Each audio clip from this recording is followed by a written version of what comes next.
Okay, so before we go into the meditation, what I'd like to do is slightly recap on some of the sessions we've done earlier, and there's been some crossover, and there'll always be crossover in the sessions because the fundamental pillars of wellness, be it mental wellness, mental fitness, emotional wellness, or physical wellness, are always the same.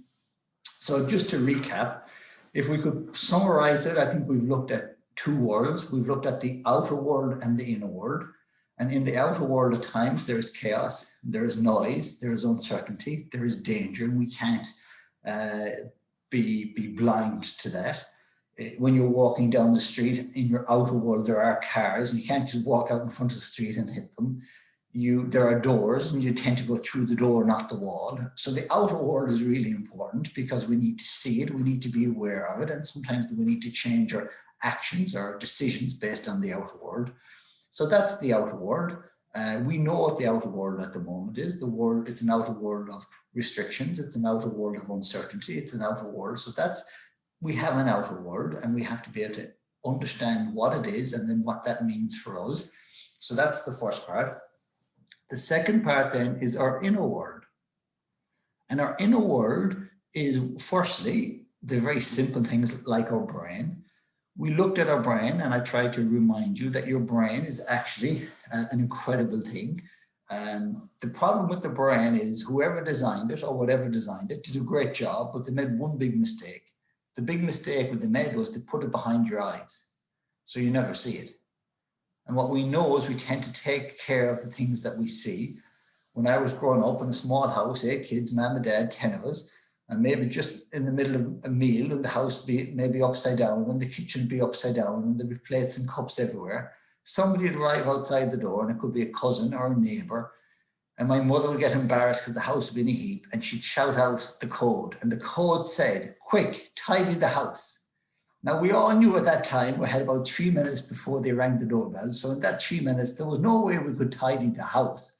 So tidy the house meant, quick, tidy this room that they're coming into. And tidy the room meant sometimes open a press door and scooping, skiting things into the person, shoving it behind it. Once you had the main room tidy, that was fine. And that'd be all great, and my mother be in great form then, but the back hall would be upside down, and we'd have things thrown into the bathroom, and everything be going well, and they'd be convinced that the house was tidy. And then just before they'd go, they said to my mother, "Is it okay if we use the bathroom?" And my mother's face would fall, and she'd look at one of us with those look as much as say, "Quick, get to the bathroom and see what state it's in." And I think that's kind of normal in most houses. And then beyond that, we wake up in the morning, we tend to brush our hair, we tend to put on makeup, we tend to wear aftershave and wear nice clothes because we want to be presentable to the world. We want what other people see to look well. And there's nothing wrong with that. We are social beings, so there's nothing wrong with that. But let's not forget, we also have to take care of what we don't see. And one of the biggest problems with the brain is it is one of the most remarkable things in this universe, not just in your body, in the universe. What it can do baffles science and neuroscience. But the problem is we can't see it. And therefore, when we can't see it, we tend to not take that care of it.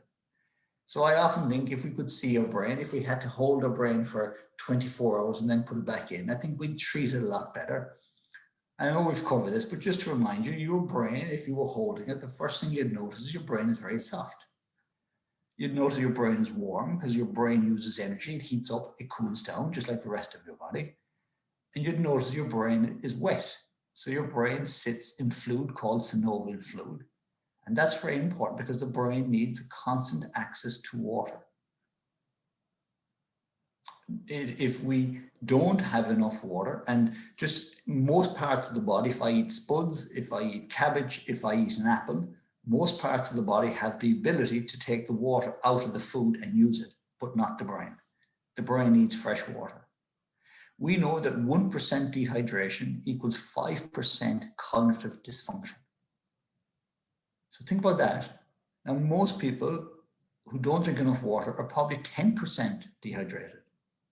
And if you're 10% dehydrated, that's 50% cognitive dysfunction. The minute your brain starts to lack water, it starts to slow down. It starts to shut different parts of the brain down. As simple as it sounds, but a gift to your brain is regular, constant water. The second thing you'd notice about the brain is it's actually changing shape all the time, which is amazing. It's called neuroplasticity. And depending on what you think about and depending on what type of task you're listening to, at different parts of your brain gets oxygen and gets electricity, and that enlarges. So if you're listening to music, one part of your brain lights up. If you're doing mathematics or problem solving, another. If you're working with sequence and patterns, another part of your brain. If you're meditating, a different part of your brain opens up. And we can actually know that if we took the skulls of dead people and we took one from a mathematician, one from a musician, you'd actually see that their brain has changed shape depending on what they spent their life doing. And you'd know which brain was which is incredible. So your brain is constantly living, responding to you. And it's responding to your thoughts, it's responding to the things you listen to, the words you say. So if you were holding your brain, you'd realize it's constantly evolving. It is not a concrete block, and you were not born with a concrete block in your head that's pre-wired. So I said, stop saying things like, oh, I'm not naturally confident, I'm no good at numbers, I don't play the piano. But have you committed to learning to be confident? Have you committed to learning to be resilient? Because none of us will play the piano unless we commit to learning it. And your brain can learn any skill. It is a remarkable thing. Then we thought that the brain could only have this massive power to learn new skills up to a certain age. One time ago, they said it was from the age 0 to 8. Now, 0 to 8 is really important because at that time, your brain is working on a brainwave called theta brainwaves. So if any of you have kids between 0 and 8, which I have, be very careful because this is where they download everything super fast. So they download motor skills, social skills, movement skills, interaction skills, spatial awareness, depth perception. Their brain is working superpower. And while they're in theta brainwaves, they're literally downloading everything. Now, the challenge with that is most of us have our brain forms a belief in our unconscious mind about ourselves and about the world by the time we're 8 years old. So 0 to 8 is a really important part of our brain. And then they kind of thought that after that, the brain shut down and stopped learning. We know now that even if you live to be 195, you can learn and change your brain all the time.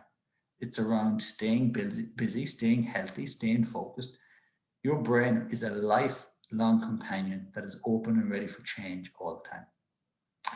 So we talked about visualization, and we said when you use visualization, what we're doing is we're creating an image in our head and our brain is actually responding to the image. So I try to remind you that your eyes have holes, not so you can see out. I used to think that we have holes in our eyes so I could see out. But your holes in your eyes are taking light in, your ears take information in. So your outside world is sensory. And those senses, be it sound, touch, smell, or light, get taken in and they enter the brain. And it is actually inside your brain that you form the vision of the outside, which is amazing. You're not looking out, you're looking in. And the world that you see on the outside is actually an image that's painted, that's manifested inside your brain. So everything you see in the world is something that is like a film inside your brain, which is an amazing thing. And that is why visualization is so important, that even by closing your eyes and visualizing yourself walking on a beach, visualizing yourself hugging a loved one, visualizing yourself playing the piano, actually stimulates the parts of the brains and the part of the emotion associated with that. And if we get really good at visualization, the brain doesn't actually know whether we're doing it, seeing it for real, or just in our mind, which is an amazing thing. That brings us on to the second part of our inner world, which is our central nervous system. And with central nervous system is really your brain and your spinal cord, and they're connected. We know your brain is a mixture of water, chemicals, matter, and electricity. So electricity is brain waves, and we know we've brain waves. But that electricity is fired down the central nervous system. And the central nervous system, depending on the nature of the thoughts, if I say bomb crisis, the brain is so intelligent that it hears those words and it fires a threat signal. That threat signal fires down the central nervous system and it switches on the sympathetic nervous system, which is fight or flight. We have heart rate goes up and we have cortisol and adrenaline, noradrenaline released into our system. We're ready to fight or flight. And that's fine. That's in short terms, that's really, really important. But if I say words like love, peace, joy, relax, the brain is clever enough to know that they're threats that are not words. They're words that are not threats. And it fires a different signal down the central nervous system, and that ignites the parasympathetic nervous system, which is rest, digest. And when the parasympathetic nervous system is ignited, it starts healing, building new cells, replenishing, digesting our foods, and now the body starts to heal, filtrate, and recover. So what we should be doing is living in a world where we're, yes, in the sympathetic and then recover. Sympathetic and recover. So the expression life is a marathon, not really. Life is sprint, rest, sprint, rest. So we talked about the dangers of staying too long in the sympathetic nervous system. Too much cortisol plays havoc with your gut. We said that your gut has a special thing called a microbiome. So think of that as an energy system. Think of that as an environment. It's like the Amazon jungle. And it has to be balanced. So there's different things in your gut that keeps that energy system, that environment balanced. And we call that the microbiome, the gut biome. So that's why we need a good diversity of food. We need diversity of plants and veg to keep that alkalized and keep that acid levels down. We need to keep that rich with probiotics and prebiotics. And when we do that, we know the gut does an amazing thing. First of all, most of your immune system is in your gut. So if we're eating the wrong food, if we've too much acid in the food, if we're vitamin D deficient, if we're iron deficient, we know our immune system drops. So immune system, our gut plays such a huge part in our gut. And our thoughts, because they're linked by the spinal cord and by the gut-brain axis, your thoughts, if they're constantly switched on, constantly worrying, they're sending stress signals to your gut and they're down-regulating your immune system. And there is no doubt about that. So the more we relax, the more we visualize, the more we meditate, is the more we boost our immune system. This week alone, the medics and the experts that be who were spearheading the vaccine, they've proven now that the vaccine is far less efficient if you have a compromised immune system. So now, after a year of talking about the vaccine, now they're talking about the immune system. They're talking about vitamin D, vitamin C, vitamin B12, iron. And what they're saying is, if the vaccine is to be efficient, effective, you need to boost your immune system. Well, we need to be boosting our immune system all the time, but most of us aren't told about that. So we talked about that. And then, so our thoughts, our emotions have a massive and direct impact on our immune system. And then we also talked about your immune creates serotonin, which is the feel-good hormone. So if you want to feel good and you want to feel vibrant and you want to have enthusiasm and passion, you need a high level of serotonin. So you need your gut important. So when we talk about the inner world, it's important that we remember our brain, our central nervous system, our sympathetic, parasympathetic nervous system, the gut biome are all working really hard trying to keep you healthy and well. And unless we have little tips and tools, we call them our code, calendar of daily events. If we don't have tips and tools every day, how do I nourish my brain today? How do I nourish my mind? How do I rebalance my central nervous system? What am I going to put into my gut today? And is it good for the bad for it? And when we start to proactively be a little bit more aware, and I'm not saying become monks, I'm not saying eat, salad and dry crackers for the rest of your life, because I wouldn't really want a long life if that's all I could eat. So we have to have fun. We have to enjoy, if you drink a glass of wine or a bar of chocolate, absolutely enjoy those things. But it's all around balance, and it's all around making sure that if we do have some treats, of course, that they're balanced with lots of nice, healthy, good food. So in order for our inner world to be really good, that's what we need to take care of. The final point that we made is that your inner world is not actually responding to the outside world. Because how could it? Your central nervous system can't see the outside world. Your gut can't see the outside world. So before they can do anything, they need to know, what am I responding to? And the only way they know that is by your thoughts about the outside world. That is the only connection they have to the outside world. So people say, I'm stressed because Jerry's talking nonsense. No, you're stressed because Jerry's talking nonsense and you're getting annoyed. But it's your annoyance, not Jerry, because your central nervous system, your gut biome cannot hear Jerry. It is amazing when we start to look at the science of it. The outside world has so little impact on our inner world. But what we have to do is create a barrier. So when we talk about barrier immunity, your skin is a barrier immunity. The hairs in your ears, the hairs in your nose, you have a natural immunity, a defense system that keeps you safe against the pollutants of the outside world. And when we talked about barrier immunity, we always talked about the physical, the skin, the nose, the hairs, and the ears. But now we have to realize that our mind is actually the greatest of all barrier immunity. So we can see the outside world, we can observe it, we can be fully aware of it. But by the way we think about it, the way we speak about it, the way we deal with it, the vision of the future that we see, we now are changing the inside of our inner world. And that has been the biggest breakthrough of my life. My outer world does not define who I am. It does not define how healthy or unhealthy I am. In fact, nothing, very little outside of you can define that.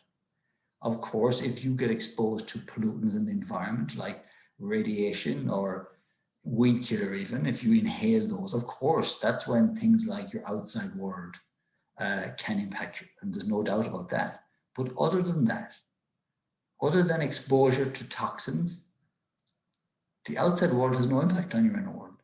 But we think it has. We've been conditioned to believe that the things in the outside world are causing our stress and anxiety, but they're not.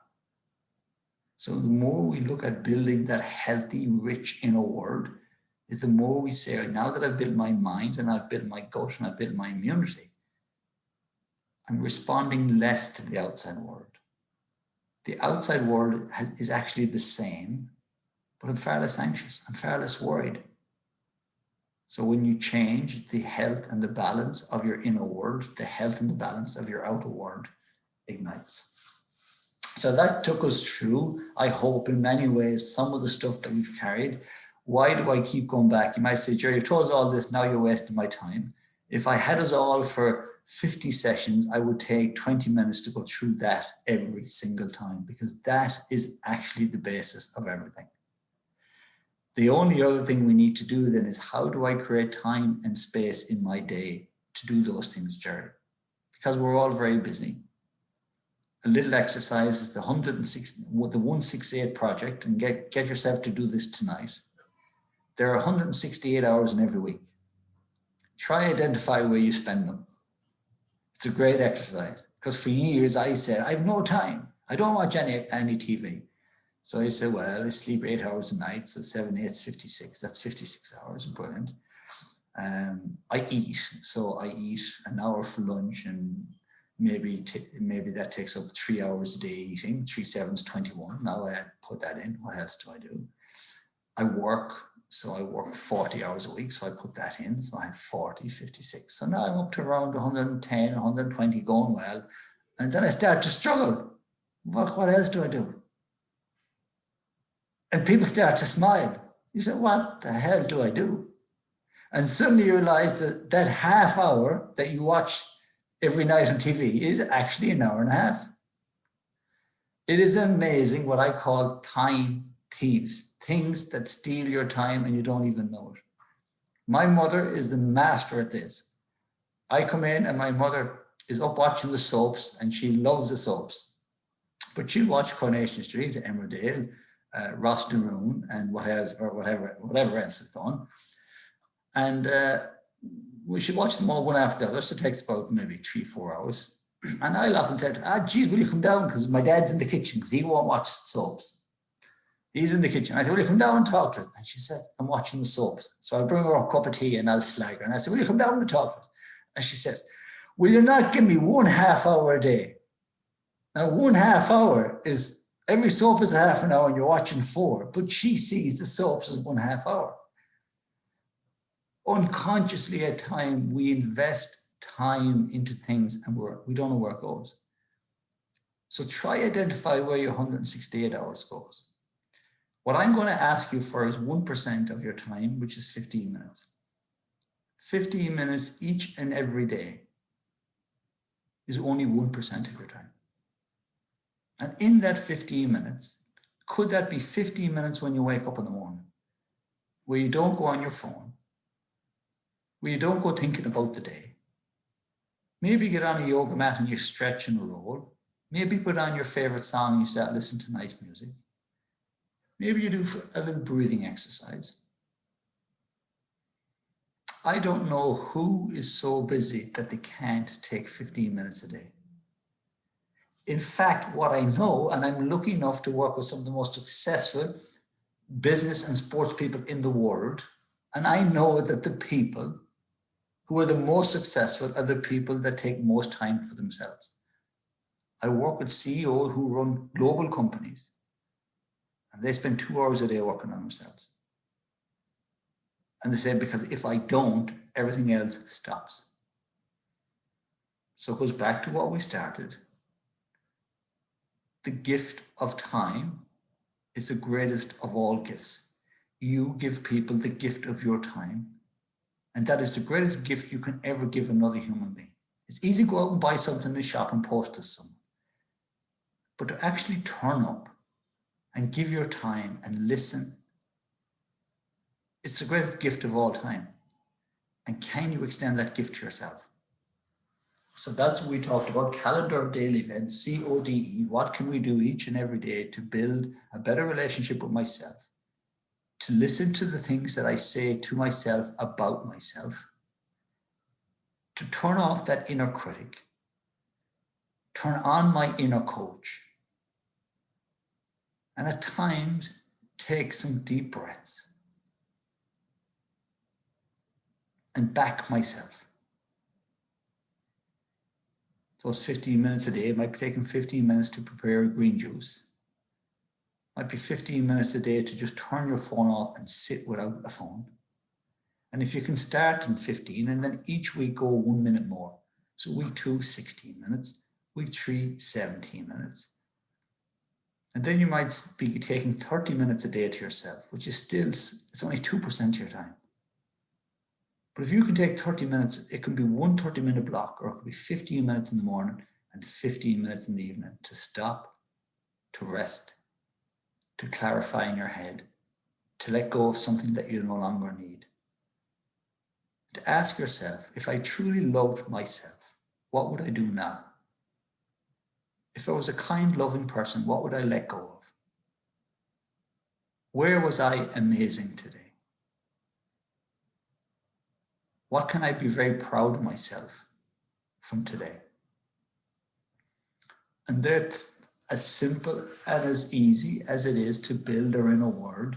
There's no great mystery to it. There's no great magic to how the human system works. It's all magic, but it's understandable. And when we take a time to build it, it's remarkable. So speaking of that, I would like us now to take a time to settle in, and we're going to practice a simple breathing meditation where I want you to take time for yourself, where I want you to take time for your own energy,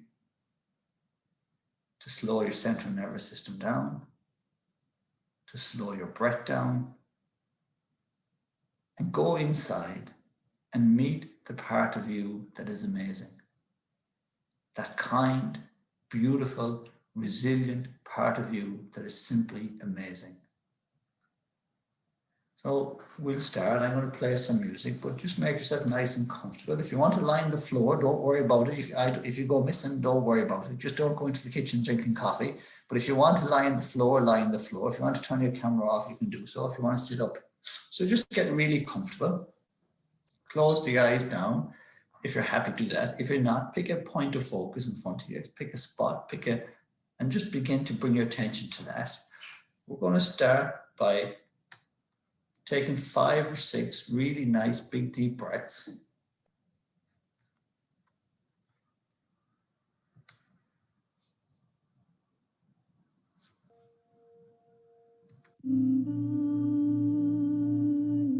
Just let me know if you can hear that music. Yeah, okay, so I'll just let that music play in the background. I'll just follow my voice. We're taking this moment to stop.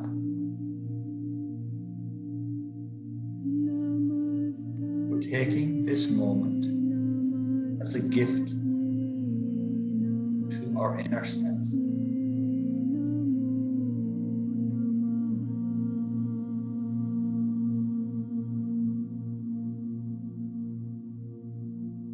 We're focusing on our breath.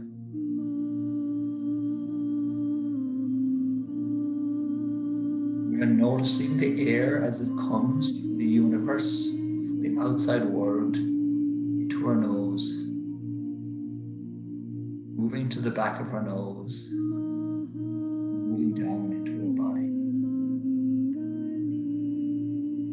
We're not rushing this breath, we're slowing the breath.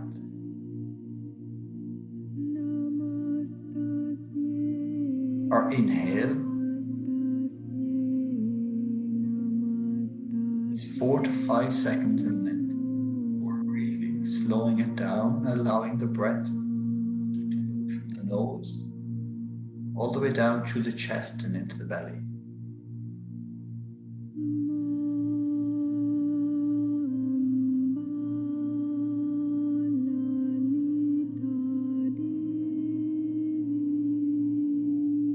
Exhale is getting a little longer.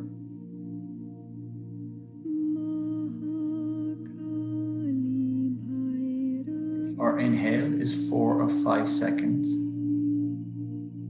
then our exhale is 6 or 7 seconds.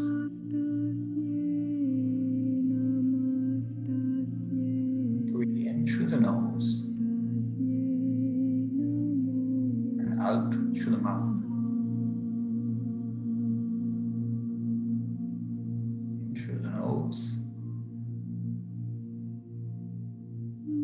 Out through the mouth. And as we breathe, we allow the body to soften, the shoulders to fall just a little, slowing our body, slowing our inner world.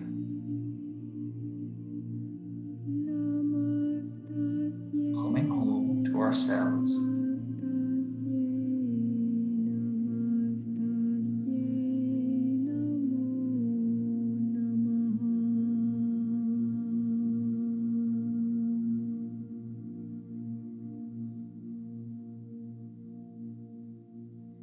As we continue to breathe, we now focus on the gap between the inhale and the exhale. So the inhale is 4 or 5 seconds. And then we pause for 4 or 5 seconds. And then we exhale for 6 or 7 seconds.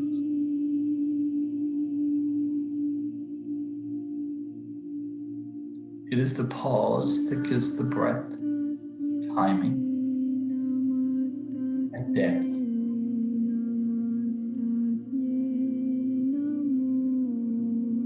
And just like the breath in life, we need to pause. We need to stop.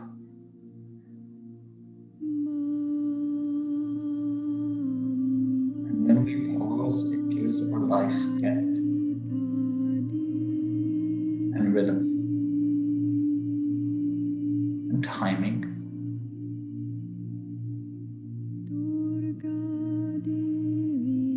And we breathe, slowing everything down. And in this gap, in this space between breaths,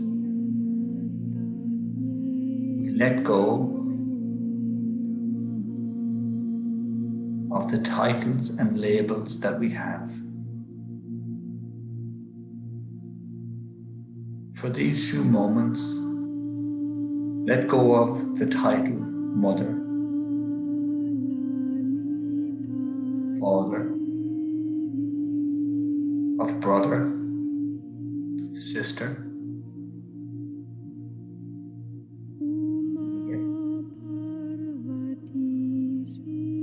Allow all these labels and all these responsibilities to disappear.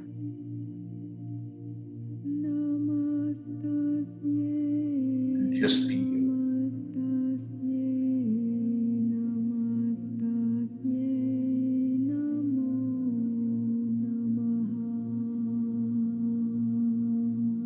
In this moment, with this breath, remind yourself that you are important.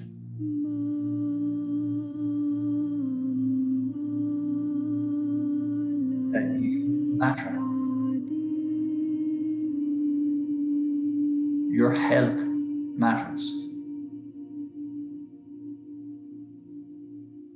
And that you are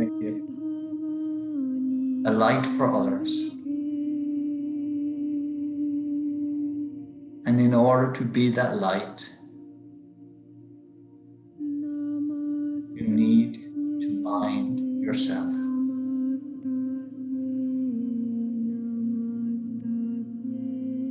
When you take time to mind yourself, your light shines brightly.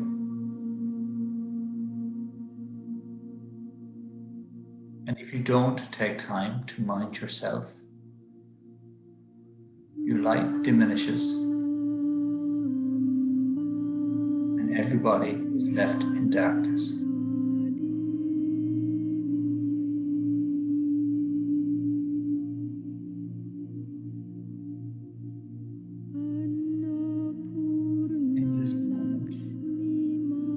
Where there is nothing to do, nobody to be. In your own mind, just repeat after me. I am safe. I am present. I am loving. I am loved. I am safe.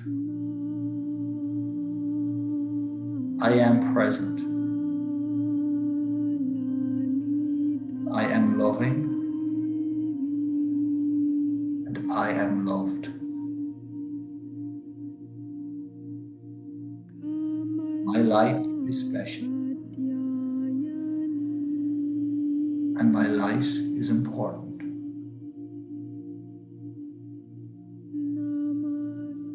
I commit to minding me.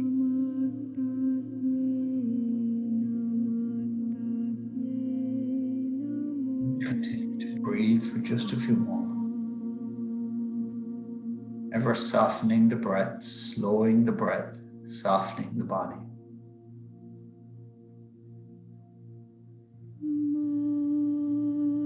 Coming home to you. Coming home to each other. We are a group of human beings. We serve human beings.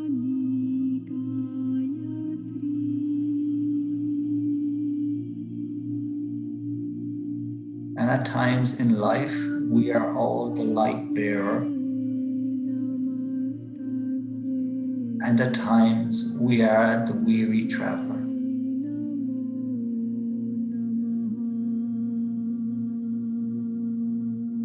But as long as we are open,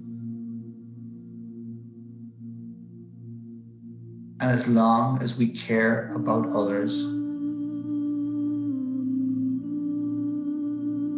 we are never alone. We are never lost. So reignite your inner light. sense of fun, your sense of passion, your heart that wants to laugh, your soul that wants to sing. Allow you to be you. Forgive everything that you are not, and awaken everything that you are.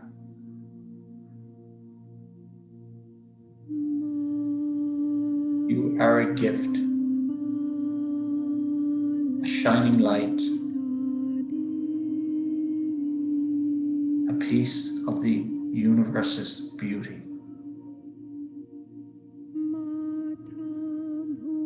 And when we stop resisting, stop comparing, and give ourselves the gift of just being us, we awaken our inner light. And when we do that, we give everybody around us permission to ignite their light. And we breathe.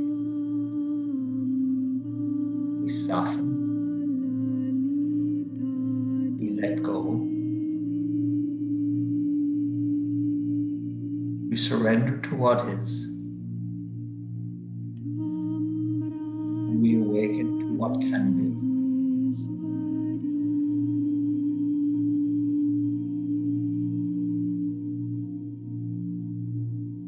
And finally, we call to mind the pictures, the images, or the faces of the people and things that we are most grateful for. The people and things that you have in your life right now that you are grateful for. The people and things that allow you to know you are loved.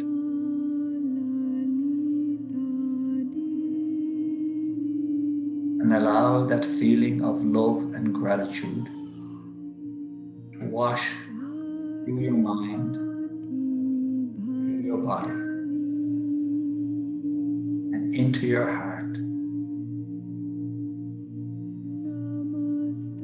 Allowing your heart to awaken to love, to possibility.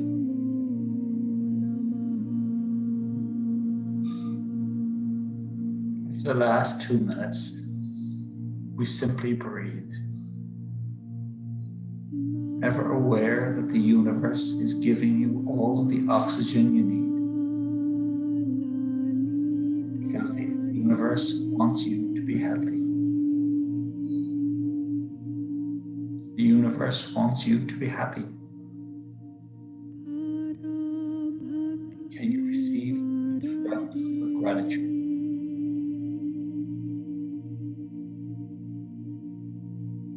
And with each exhale, can you release everything that no longer serves you?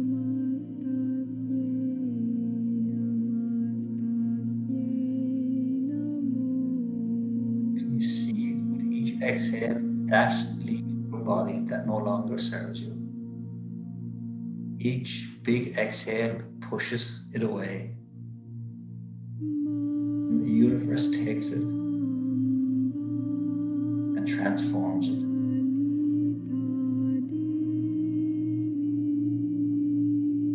The moment we no longer need to hold on or cling to the past, at that moment is no longer important.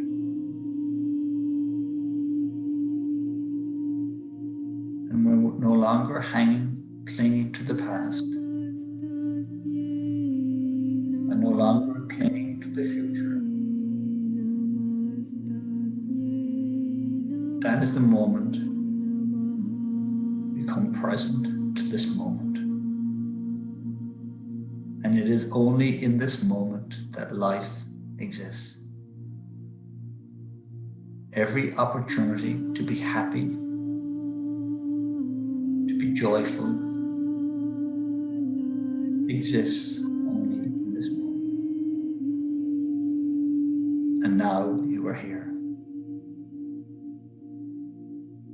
as your real self.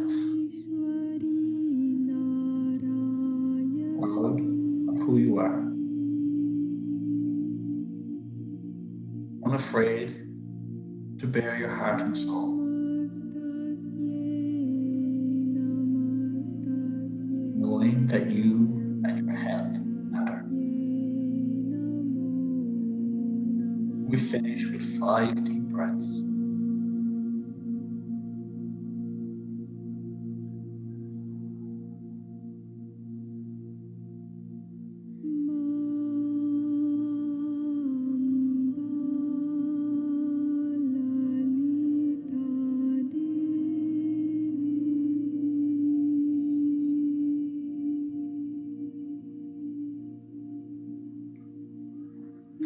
And slowly bring some movement back into our hands, back into our neck, back into our shoulders. We slowly come back into our beautiful body that does so much great work for us. We welcome our beautiful body, whatever way it is, whatever way the body is at this moment, welcome it. Be grateful to it. We slowly open our eyes. When we're ready, we take a small stretch.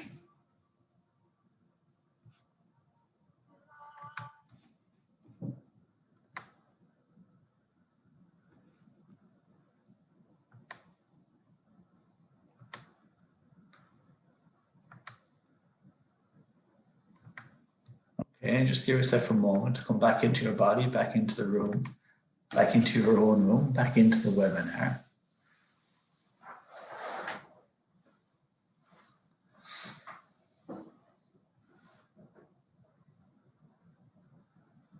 Take your time with no hurry whatsoever.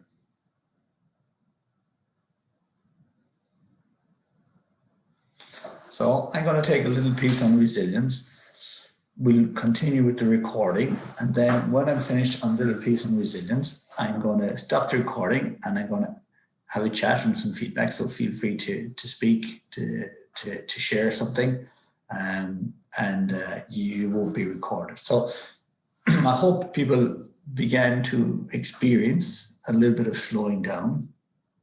Some people say, Jesus, Jerry, when I do meditation, my head explodes because my mind starts racing. I can assure you that meditation does not make your mind start racing. But what meditation might do is to make you aware that your mind was already racing, but you were so busy you didn't know it. So don't worry sometimes. Meditation, even if I'm sitting there and I look like there's nothing in my head, sometimes I have a thought like, gee, I was meant to put on the dinner. Sometimes I have a thought like, where am I? Because I get so caught up in the meditation, I forget I'm giving a meditation.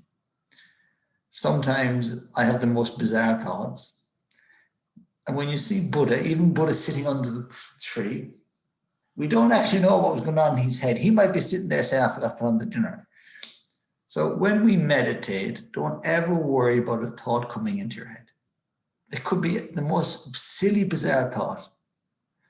Sometimes when I meditate, I see people start to laugh because I know they think there's something funny and start to giggle. There's nothing wrong with that. There's absolutely nothing wrong with that. Meditation is not about sitting there with no thought in your head for 12 hours. If you can do that, fantastic. But what we learn with meditation is that a thought can come into my head, like, did I put on the dinner? Next thought is, no, I didn't. Now, you make a choice. Either I get angry and frustrated about that, or I just put it on later. And that's, I shall put on later. So as the thought comes into my head, I gain the awareness of the thought, and then I make a decision what I'm going to do with the thought, and I let that go. So as you meditate, if different thoughts come into your head, acknowledge them. So what we say is we can acknowledge them, but not get emotionally attached to it. And that's the gift what meditation does. And it might take 4 or 5 minutes for your mind to actually stop giving you thoughts. But it will, because what it learns is I'm after sending Jerry 10 thoughts. I want him to get all excited about it, but he doesn't really. So I become present to the thought. I make a decision about the thought and I let the thought go. And eventually, when your mind realizes that you're not going to have an emotional attachment to it, it stops sending thoughts. And I think sometimes, no matter how mentally fit people are, they'll all suffer from fear, anxiety, worry, self-doubt. They'll all have those thoughts. But mental fitness just means that I don't take that thought and then be brought on the journey of that thought. Mental fitness and meditation means I can have that thought, but then I have the awareness and the ability to not attach to that thought. So that's just a little thing on meditation. Moving on for resilience. So what is resilience? There's lots of definitions out there. Some people say it's the ability to hang on, to cling in there. When I was in sport and boxer, one of the days I kind of knew it was time to retire was I asked a guy, a coach, very honestly, give me some honest feedback. And he said, the best skill you have is your durability. Now, what does that actually mean? It means you can absorb a huge amount of punishment for a long time. He didn't say your skill, your speed, your flexibility, your coordination, your timing, your weight transference, your decision-making. He more or less said you have an amazing ability to hang in there and just not give up. And I kind of thought, geez, there has to be more to boxing than that. And there has to be more to life than hanging in there. Get through it. So I hate when people talk about resilience as some type of ability to hang in there. And I said, what good is hanging in? You're not here to hang in, like. Hang on and hang in till you're 104 and then die. I'm not into hanging in. So there has to be something better about it. So I went looking for a different definition of resilience. And I came up with one that I love. It's the ability to advance and evolve despite adversity. No, I love that. Because what we know about life, at times, life will kick you in the backside. It's like when you're ice skating. Does anyone here good ice skating? When you're ice skating and you're bad like I am, and you just think you've mastered it, and you look down yourself, and just for that split second, you say, geez, I've mastered this. What happens a split second after that? You hit the deck. And life is a bit like that. Sometimes I say to myself, Jerry, you've mastered life. And then bang, life hits me and I haven't mastered life. I don't think we ever master life. Life will always have adversity or challenge or, it just changes. So my sister reminded me, her little lad went to college. So when I say he's little, he's 19, 20 years old. And when she was born, everyone was saying, oh yeah, but wait now till he's a few weeks and he's a bit robust and you won't have to worry about, cot debt or anything else. And she was saying, oh, just wait like him. Then when he got there was something else and there was something else. And she's always kind of been waiting. And then she said, he's nearly 20 years old now and I'm still lying in bed worried because he's out in a pub having beer somewhere. So she said, maybe you never stop worrying. And you are a parent to a different child. So he's not the baby anymore. But it doesn't mean she doesn't worry about him. So life, as it unfolds and changes, will always have some adversity. And you know what? That's good. Because if your life is totally flat line and you have nothing to worry about, you have no adversity, nothing going on whatsoever, I have bad news here, you might actually be dead. You'd want to check yourself. So life is ups and downs, and it's not always easy. So when we say that life is beautiful and life is a gift, it is, but life has also adversity. Now, adversity doesn't mean that we have to stop the pursuit of our dreams. I hate plan B. I've often said to people, the biggest reason most people never achieve plan A is that they invent a plan B. And then when things get tough, they go on to plan B. So someone who just said, can I repeat the definition? The definition of resilience is the ability to advance and evolve despite adversity. So if I say I'm going to climb Everest, I'm not going to decide somewhere along the way, actually, I'm going to climb Carrauntoohil instead. I'm going to put everything into Everest. That's what integrity is. It's doing what I said you're going to do. But while I don't believe in plan plan A and plan B. I do believe in route A, route B, route C. So we know at times we can't tell life how we want it to go.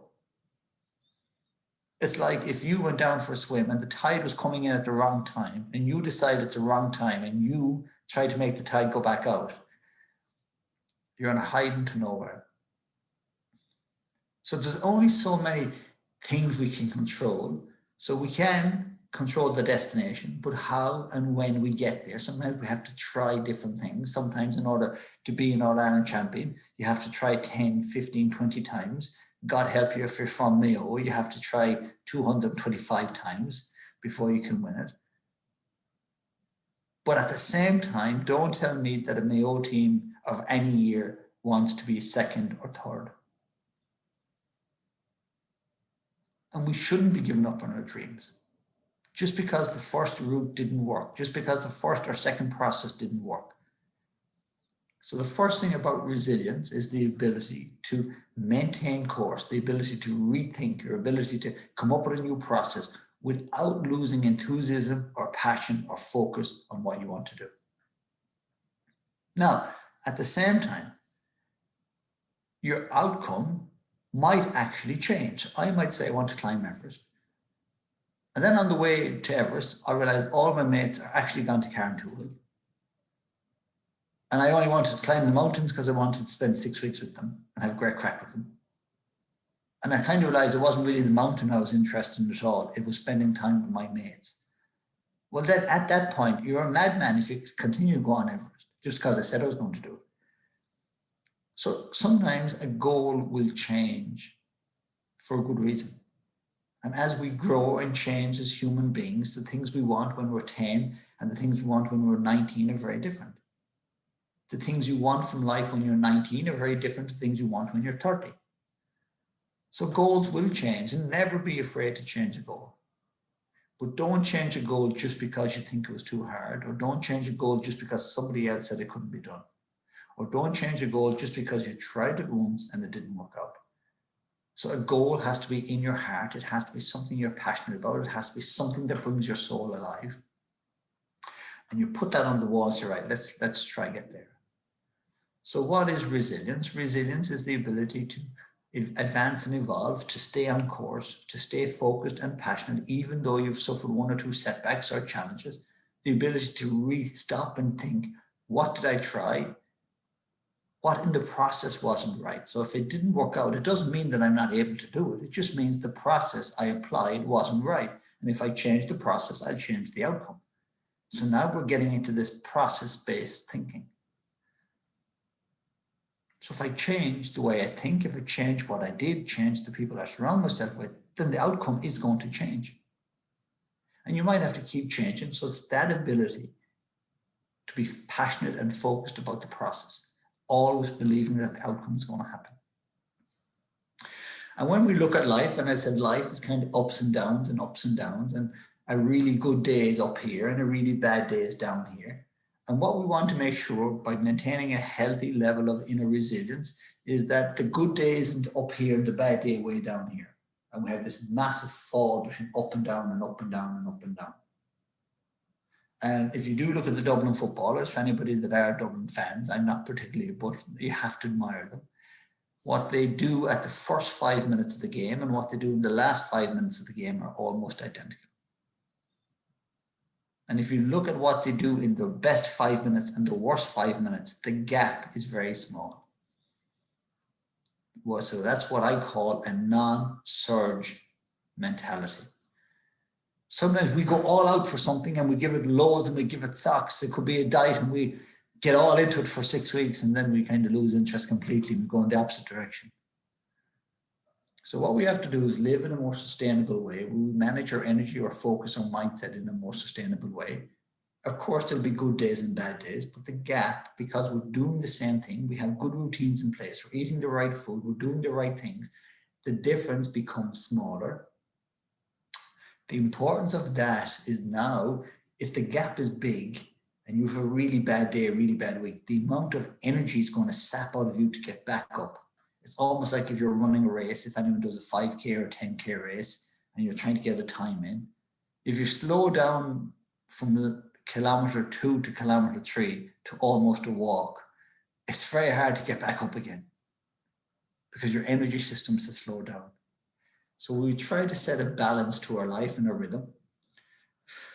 Now what we're doing is we're moving our energy a lot better. We're more sustained in our habits, in our process, in our routine, our morning routines, our nutrition. So now we've balanced in what we do. We don't have a really good day, a really bad day. Some people go on a diet Monday to Wednesday, and then they kind of fall off the wagon Wednesday night. And instead of saying, well, I'm only off the wagon for a few hours, I'll come back on again in the morning.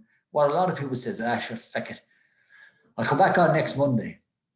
And then they go mad from Wednesday to Monday because they know they'll come back on Monday. And we have this all or nothing mentality. And we have to get out of that all or nothing mentality. Some people go on these health bursts or a fitness burst, 21 day of starvation, and even things like Operation Transformation. While it's useful, it actually sends an unhealthy message out because those people are starved of calories. They're living in a controlled environment, which is unsustainable. And you cannot have inner resilience if you're living in an unsustainable environment. So these crash diets, crash fitness sessions are actually counterproductive to what we want. We want to build in lifestyle habits that create long-lasting, consistent change and give us long-lasting, consistent energy. So now the more we live with a balanced life is the more any particular day, any particular situation takes a little bit of energy out of us. But because we have our code, calendar of daily events, we can replenish that very quickly. So each day we're meditating, we're visualization, we're drinking water, we're eating the right foods. It means that life takes energy out of us and then we replenish it. So imagine yourself as a bucket. You're keeping the bucket well filled. Now, everyday life is kind of like this, up and down, up and down. And then someday you hit you get a call, something happens, an accident, and now suddenly there is a big gulf. And now in that space, you need huge amounts of calm and focus, the ability to ask the right questions, and the ability to stay calm.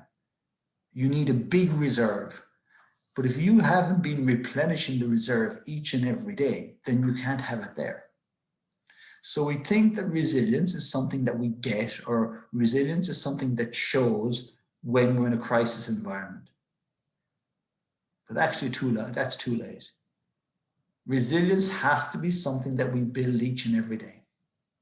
And for me, resilience is nothing more than a replenished mental fitness, a replenished emotional wellness, a replenished sense of self, a replenished sense of confidence. And the more we build these capacities and the more that we fill these each and every day, means that if we do hit an unusually big crisis or adversity, we have that inner capacity to deal with it. So resilience is not something that shines. Maybe it's something that we see in a crisis environment, but if it's not built in a crisis environment, you can't be resilient. So think of the athletes that I work with. When they get to the Olympic Games, you only get to see what they've been building for the last 4 or 8 years. They don't suddenly get to the Olympics and pull something out of the hat. We think sport is magic, and it can be magic, but really, it doesn't surprise us that often. Because the people that build the right skills consistently in the right way, when it comes to a pressure, they will do what they've always done, they will think like they've always thought, and they will act like they've always acted. So that's why that lovely expression, excellence is not a skill, but a habit. And health and well-being and resilience isn't a skill, it is a habit that we build around the way we think, the way we replenish ourselves, the way we boost our self-confidence. And while we don't ever know what the future holds, and we don't know when adversity is going to hit us in life, we do know it will hit us at times. So why wait until it hits to start looking inside to see if I have the capacity? So while we can't always control what happens to us on the outside of the world, what we do know is our inner world will be called on. And it's like a bank account. You don't know when you're going to see your dream house, but you do know when you see it, you need money to buy it. So let's start saving now. You don't necessarily know how much money you need when you retire, but you don't wait until you retire to start your pension. You build a fund or an account where you put regular investments and lodgements in, and resilience is the exact same. Each and every day you make a lodgement on your self-confidence, your gut health, your brain health, and your physical health. And each and every day you keep that bucket of health and vitality and well-being topped up. And that's what resilience is. It is not some magic skill that appears in tough times. It is not about hanging on. It is about someone who lives their life in a sustained way, with mental clarity, with mental focus, with inner belief, who refuses to give up on their dreams because they know they can achieve them, but have the ability to change and adapt, to come up with a different process, to think of a new way. And when the world around them is falling to pieces, they have the ability to stop and breathe and ask the right questions and be calm. So I hope that makes sense in terms of resilience and how do you build it. It's everything we've talked about. Starting your day with hot water and lemon and allowing your digestive enzymes to open up. It is building routines into your day where you regularly stop for 4 or 5 minutes and you breathe and you switch from sympathetic to parasympathetic nervous system. It is 2 hours before you want to sleep, logging off your phone, coming off emails, getting blue light out of your mind, because now your brain is not hit with light. And when your brain is not hit with light and you're in a darkened environment, now your brain realizes it's nighttime, it releases melatonin. And if your brain doesn't release melatonin, you can't sleep. Sleep impacts every biological process in the body. So if you want to be resilient, you need sleep. And if you're not naturally a good sleeper, then we need to have a good sleep routine 2 hours before we go to bed. What am I eating? What am I thinking? What am I listening to? What am I exposing myself to? Am I still charging my phone in my room? So we have our morning routines. We have our breathing routines. And then 3 to 4 times in a week, can I do something to move my body, to keep my body fit and healthy? Can I do a meditation or a visualization that builds my mind? And then in each and every day, what am I doing to boost my gut? So I hope that helps. I know there's a lot of crossover in what we've spoken about, but I think some of these are just universal pillars. I hope I've reminded you today of a couple of things. One, that health and well-being is not in somebody else's hands. It's in your hands. I hope we've explained a little bit that resilience is not about hanging on, clinging on. It's about advancing and evolving, growing and learning all the time. We retouched on a lot of the simple habits that help us stay well and calm. I hope I've given you a practical example of what meditation is and the benefits of being able to meditate and what it does for the brain waves in the body and the central nervous system. And most importantly, I hope I reminded you today that you are an important human being. The gift that you can share with the world is incredible. The gift of kindness, the gift of courage. By you shining your light brightly, you're giving others permission to do the same. By you taking time to manage your health, you are showing others that minding your health is an important thing to do. By switching off your inner critic and switching on your inner coach, you are showing the world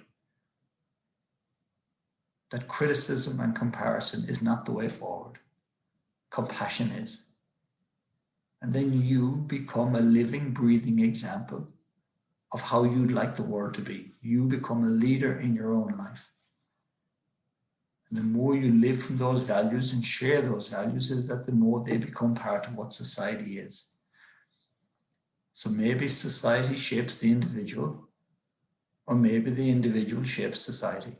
And we know that we've had incredible individuals throughout history that have changed society and changed the world just because they stood up and lived their beliefs. They saw their own brilliance and beauty, and they realized that they were not here to play small. And each and every one of us has a gift to share with the world. a gift to share with our family. That gift might be a kind word, it might be a hug, it might be a phone call. And very often it's simply the gift of reminding others that, like us, they're important and that they are special. I hope that helps. I'm going to turn off the recording now, and then if there's any questions, I'm happy to take them.